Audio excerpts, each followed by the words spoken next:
So not all of them want to do this. They don't want to be a part of this anymore. They realize that there is a true God. There is a living God that's out there that helps, and protects people, because they look at me and they say, why doesn't he go through any of this stuff?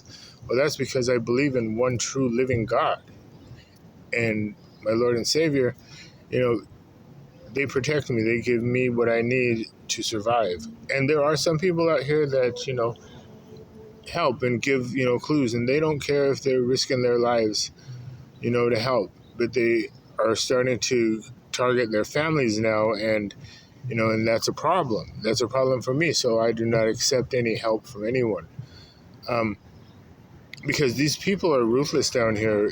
This is a multi-trillion-dollar company that they're making money off of.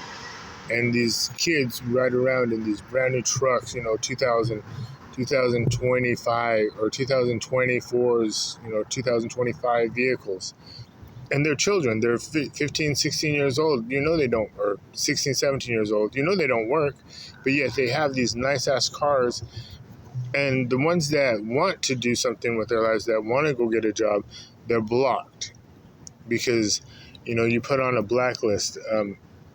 You can't go in. You go into a company, you interview, you do all that stuff. I can say this for, because I know. You go in, you do your interview is great, they like you, and then they leave the office to go and, make copies of your ID and Social Security and all that stuff, and then they come back and they'll be like, we hired somebody already.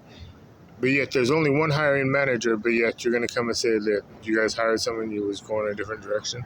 Well, that's because when they got out there, somebody intercepted them and, and told them, no, you can't hire him. And this is the same thing with friends, too. They go to your friends, they see who you hang out with, and then they go and they bribe them with money, drugs, whatever those people are into. That's what they give these people. And they get them, to try to set you up, try to, put you in a dark place. And me, I was triggered by these, and they go to your girlfriends or your boyfriends and they do that. And family members, these people are so easily manipulated by the wealth or by earthly things that they do not realize that God has everything for you when you're in heaven. You don't need none of those earthly things, but yet these people are so persistent on, collecting wealth here that they'll do anything, even put in their family.